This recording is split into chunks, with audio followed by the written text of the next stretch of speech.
Well, Dubai is being painted pink at the moment in this clash between Rajasthan and Bangalore. It's been a fabulous start for the men in pink and not very auspicious for Virat Kohli's men. Just to give you a quick refresher as to where things stand as we ease into Cricbuzz Comm Box, uh, this is where things are right now. Have a look at the numbers. 91. Now, that is a phenomenal number to put on in the first 10 overs. Yes, the surface looks a better surface, but certainly, if you have a look at the numbers that they've put on, the best opening partnership for the season for Rajasthan.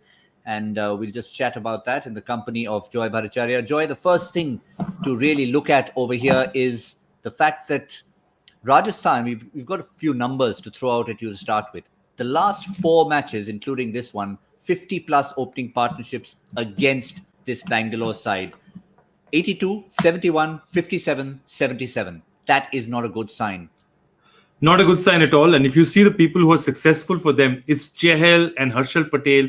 Chahal is not bowling in the start. He's bowling after the first six generally. Harshal Patel is kept on for later. They are finishing well, but they are allowing people to get starts. And this is something that will worry them especially. They lost a couple of games just for this reason. The starts went out of hand and they could never bring back the game in control. This is an issue that they're facing. Today they had a new bowler, George Garton, who had a great first over, could have got a wicket out there, but then after that 3-run first over, everything went pear-shaped. And sadly enough, I mean, they hit upon something that everyone expected would happen at some point in time, which is even Lewis would one day or the other get his bat and get his mojo. And that's exactly what happened today. And I can tell you what, when it comes to the Lewis mojo, it generally doesn't stop at a 50. India know that from Fort Lauderdale, but more recently, that's a while ago. More recently, I was there sitting in the commentary box. In fact, I called pretty much the bulk of his, the second half of his 100 on air. And it was like my voice was gone by the end of it. 11 sixes he hit that day. This is his numbers from the tournament. Of course, he was from the winning side, the Patriots, 426 runs, 100, 350s. And that 100 came at a very critical time against very key opposition, which was the Trinbago Knight Riders. So he's a man in form. When he gets past 50, watch out opposition. Yeah, absolutely. And I think we were talking about it that, you can't have batsmen of the quality of Liam Livingstone and Evan Lewis failing on a regular basis. Sooner or later, they're going to get that one big innings. And when they do, see, that is international experience. You make it count. And if you look at it, I thought Yashasvi Jaiswal was playing just as well. He just doesn't have that much experience to say, look, I've gotten 31. I've hit a 6 in this over. I don't necessarily need to hit another 6 in the same place, again, loft it over. And he'd be disappointed. I thought his was an excellent innings as well. And that first 6 that he hit was quite spectacular. 90 plus meters. The only thing was that just as you were trying to savor it, Lewis hit an even bigger 6. So it's one of those things, I can do it, you can do it better. But really, the big question now is, people who watched our pre-show would have seen that it's been a Sanju Samson show, nobody at the other end. Now, Sanju's just come in, settling in, but he's already seen 2 batsmen have a party at the other end. Could this mean a 200 plus total? I was thinking, this is, for whatever it's worth, this looks like the best pitch we've seen in this tournament so far. Easily the best, the truest pitch in the tournament so far. Because, even Lewis, when he was looking and he was watching Jaiswal, you could make out he's saying, what, this pitch is playing true. Once it plays true, somebody like him, then he can go through with his shots. And then he's just allowing himself to go through with this game. And that's the difference. But having said that, that means that their opposition is also going to score fast. This is not a pitch that's going to die in 20 overs. So that's the other side of it, that, both sides are going to score. This is going to be a high scoring game. Yeah, you can't have asked for a better opposition. Quick look at the bowling figures, because it's been the one wicket that has come from an unlikely source.